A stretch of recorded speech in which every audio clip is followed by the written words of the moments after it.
this episode of Nurturing Wellbeing, I have two folks, Slam Anderson and Matt Anderson. No, they're not related, but they are working together in the field of trying to change children's lives. I think you're really going to enjoy the conversation about lived experience. And Matt is from North Carolina.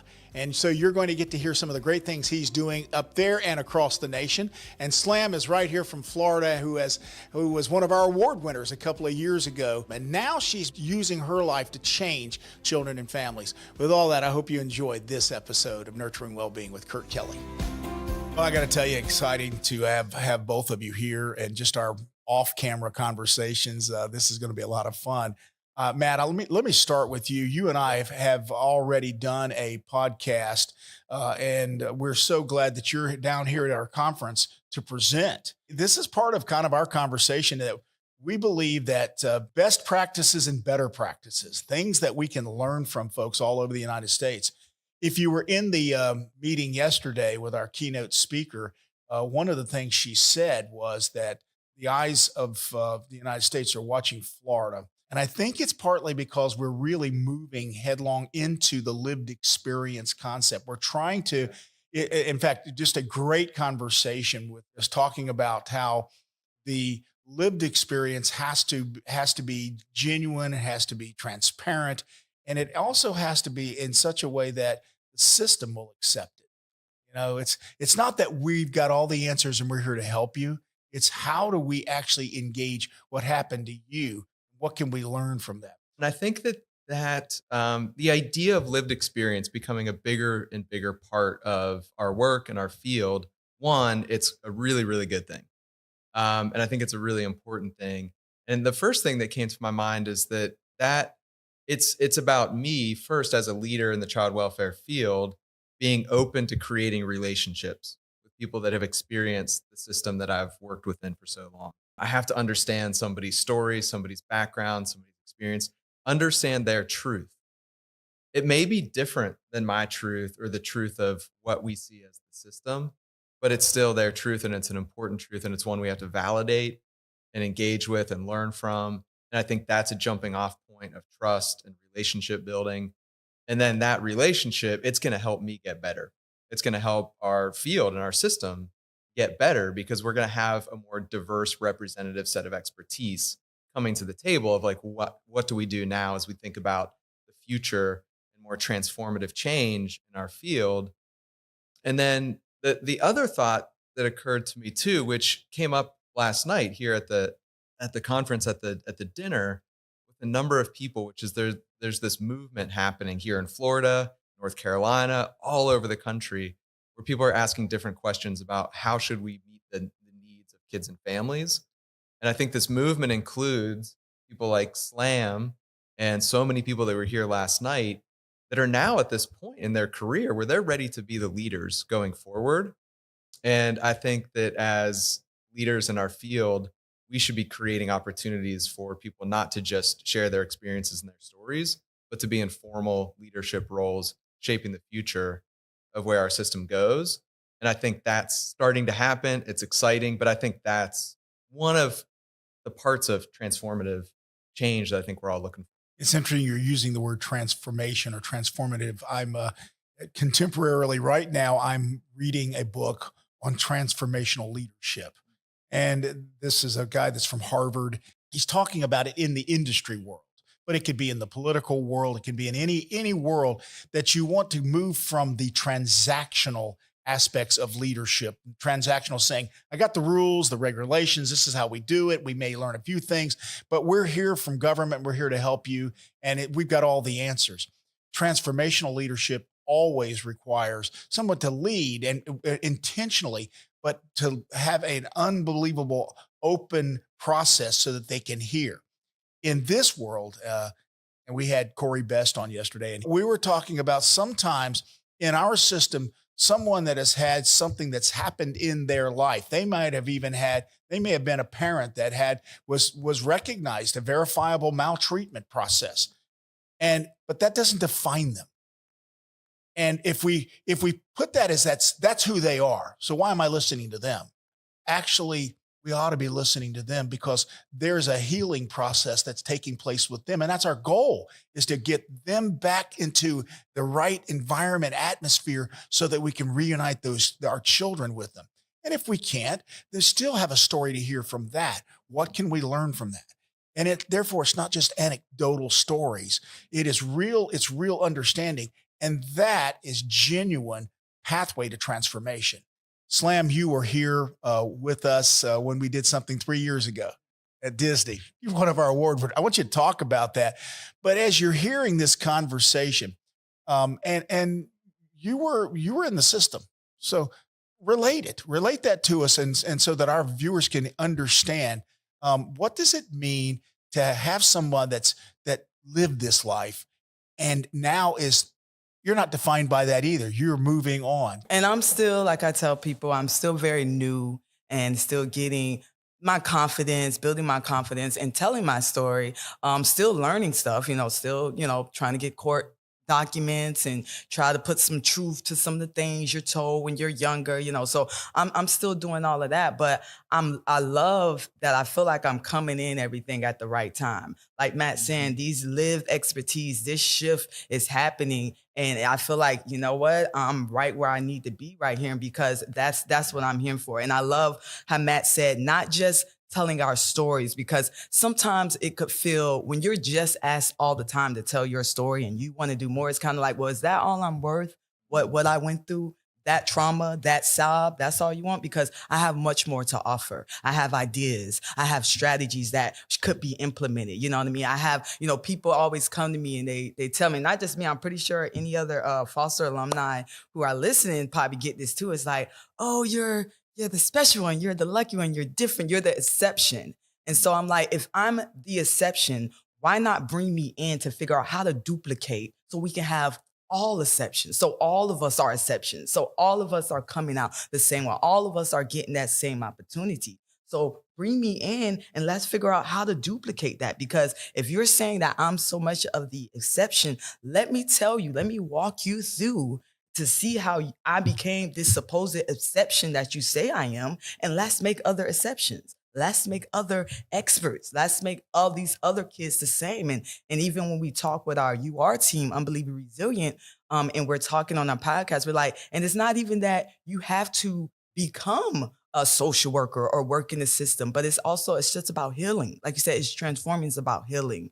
So I love hearing that. I love seeing this shift of us, because one thing that my executive director, Carrie Richmond, always says, and I love this quote, she says, it's like, when we talk about getting a seat at the table, she goes, it's time for the system to realize that it wouldn't be a table without us. We shouldn't have to ask for a seat at a table that's made for us. This table was created because of us. So why do I need to ask to be sit at this table? This is my table. I own this table, type of thing. And when the system opens up and says, listen, come talk to us, we don't have any presupposed outcomes on this. We need to learn from these outcomes. So you probably remember this, but here in Florida in 2015, I went to a conference and it was around DJJ. And I was listening to a group of legislators talk about it. And I'm a former legislator. And I was sitting there at a table and I was just listening to the conference. I didn't like what they had to say. I really didn't. It seemed like the same old kind of thing with a kind of, platitudes, but there wasn't anything that was moving us in a direction. And I sat down and I said, I didn't have my experience wasn't this at all. But I came from a great family, great mom and dad, worked too hard on the farm, but I mean, all of that stuff. And I began to think, what was some of the things that transformed my life? And I began to think about football and sports and education and music and arts and things like that, and began to sort of define a little bit. I wasn't just the poor farm boy. I was all of these things. We started an organization called One Voice Impact. One Voice Impact was about youth message. It was bringing to hear from the youth, but also to recognize that they're more than what people say they are. and give them an opportunity. And I think that's what you say. You've certainly won you are our youth champion of the year. Yes. So yeah, and so in 2019, and it's good that you mentioned writing, because one of my tools is writing, poetry. And so with that, I did a little program at a foster care facility in Brandon called the Kids Place. And I did with my organization, Kitchen Table Literary Arts Center. I was able to design this writing program for them based on, it's called Writing for Healing, but basically just using writing as a way to express, to heal, to let out all those things we feel like we can't say to people. And with that, I was nominated for the Outstanding Youth Award, and I won at the 2019 FCC. And I love the full circle, because at that conference, the keynote speaker was Miss Allison Maxon. And so, and I remember I saw her, and I usually don't do this, but I was like, this is my first child welfare conference. I'm here. I'm ready now. I've been waiting so long to be able to be in a place with these professions, these people, listen to them. I'm gonna go speak to her afterwards. And I remember I waited until they started picking up all the chairs, because I was like, I don't want to be interrupted when I talk to her, so I would be last. And I went and I spoke to her, and we had this genuine conversation. And then that led to me being a part of Unbelievably Resilient, meeting Matt Anderson, and coming right back 3 years later to FCC 2022 as a speaker, as a performer, as a member of a organization that are circled around, foster alumni, as building my program with my nonprofit Kitchen Table Literary Arts Center. It's just great. And it shows that with FCC, like I said, you don't know, when people come to these conferences, you don't know where they are in their careers. You don't know what they're going through in their journey, in their past, what they're healing for. Like my mom always say, when you pass somebody in close proximity, you speak, because you don't know if that hello is the difference between them taking their life and them continuing, saying, Wow. You know what? I just lost hope for humanity, and you saying hello to me just gave me that much more strength, so you always speak. So it's like, even with these conferences, you never know. So when you're networking, when you make these connections with people, be intentional, be genuine, be real. And when I was here, I made those real connections. And I think it shows FCC, in my opinion, it makes me a fan of FCC, because it shows that not only are you all building conferences to educate and to push it and upstream, but also to grow professionals, to take a professional from a youth who won an award to 3 years. Now you are presenting. Now you're a speaker. And maybe 2 years, 3 years from now, you're going to be the keynote. You're going to be the keynote. I'm just saying, it just shows that. And I think it gives people, it inspires people. It does inspire other youth. It does inspire, other alumni. Like I tell Carrie, being a part of UR is what inspired me to continue to push. Being around these other foster alumni who I see are no longer living in shame, or are no longer letting their stories define them, or being defined by one thing, like you said, but they are just being themselves. They're being authentic, and it makes you want to do it as well. So this program that we are on is called Nurturing Well-Being. Notice I didn't use foster, didn't use that word, because that has connotations. There's nothing wrong with that, but sometimes people see that there's kind of but what you said about growing and setting the environment. When I brought in Dr. Patricia Nellius to come in and run the learning community side of this, one of our major initiatives is so that we could set the environment to have this just plethora of learning capacity, all these things that would take place. Matt, as you're hearing all of these stories and things that are happening around the nation, we can put on a smile all the time. This isn't always pretty work. In fact, it's highly challenging. But we got to hear from that, right? So Slam kind of plugging, I'm going to be the keynote in a couple years, right? So maybe even next year, who knows? And my first thought was, yes, and Slam and her mom, Lily, should keynote together. Now, I don't know if your mom's going to want to do that or not, but I've had the chance to get to know Slam and her mom and so many other parents that have experienced the child welfare system. And it makes me emotional just thinking about it, because it is difficult. And what I hear from parents is two things oftentimes. Now, there are the exceptions where this is serious child safety concern and we have to intervene. We've got to keep kids safe. But far too often, the experience is a parent or parents, I love my children. I want the best for my children. and I don't have the basic needs that I need to thrive, or even just to meet those concrete housing, childcare, food, like the basics. And in a society where we have so much abundance and we have so many families that can't meet those basic needs, it's heartbreaking because they're saying, I love my kids and I couldn't meet those basic needs. And as a result of that, the child welfare system got involved and it did me harm and it did my family harm. And that's crushing, I think, if we really get inside the stories and the experiences of what you said about like transformational leadership and seeing people for their completeness. It made me think of another book by Father Greg Boyle, who founded Homeboy Industries in LA and has expanded that globally. His new book, recent book, is called The Whole Language. And the whole point of that is that when we speak of people, we speak the whole language, which means we speak of their unshakable goodness. And we have to see parents involved in the child welfare system for their unshakable goodness. And then think about, what does this parent need from me that's very different from what we've been set up to provide. And if we met those needs, if we understood what those things were, and we found ways to transform what we do, our policies, practices, where we put our dollars, we might be able to move, quote unquote, upstream to invest in the well-being of parents. And that's going to be so much better for the safety and well-being of kids. So for me, it's like, if we're concerned about the safety and well-being of kids, then we demonstrate that by how we invest in their parents. And when you get to know people's experiences and their stories, it does for me compel action of like, well, now what do we do? The one thing that I think, and why Florida has seen a real, we went through a transformation, being one of the worst in America, losing kids, not knowing, and the system was very bureaucratic. It's rule driven. It's transactional driven. And we laud ourselves that at least we're doing that. And we're trying to take care and we're trying to protect kids. And listen, we're from government. We're here to help, kind of thing.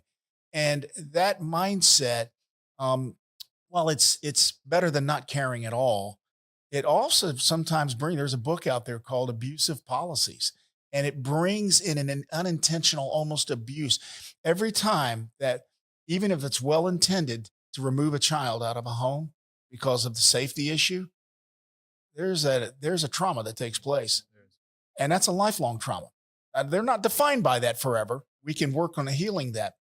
But this is the part that I think that Florida is sort of unique with its community-based care, is what was the intention, is what, frankly, Buddy McKay and Governor Lawton Childs, they started this concept. Jeb Bush came in, Republican, and says, I love this. One's a Democrat, one's Republican. See, it wasn't about a party. It wasn't about politics. It was like, let's get communities involved. But even there, you can still put policies and rules and regulations, and and you get statutes that come in, and they're going to put guardrails in on all of this. I resist that. I try to say, look, I believe in accountability, especially if you're helping pay for it. What I want you to do, I want you to provide for us an opportunity, and then get out of the way and let the community and the people in that community begin to love on people. I'll tell you what, you go into some of these areas and you bring a faith community into meeting with families. They're just going to go there to love them. They may not have all the expertise and the quote knowledge and rules and regulations, but they're going to come in, and I'll tell you, that love heals a lot more than policies. Guys, I wish we could carry on this conversation for hours, and we can. And you have a great presentation today. You're doing one together, right? Yes. All right. If I could get out of there, I might come run in there for a little bit and listen. Thank you, brother. Appreciate you guys, and look forward to working with you in the future. Thank you. Thank you. I told you were going to enjoy this interview. I got to tell you, just to see the excitement and the enthusiasm of both Slam and Matt and the great work they do. They're very knowledgeable in what they're engaging, but you get to see their passion and their heart on why they do it. And so I'm thankful that we have such professionals and people committed to this work. And we're glad to be able to bring this to you here on Nurturing Wellbeing with Kurt Kelly.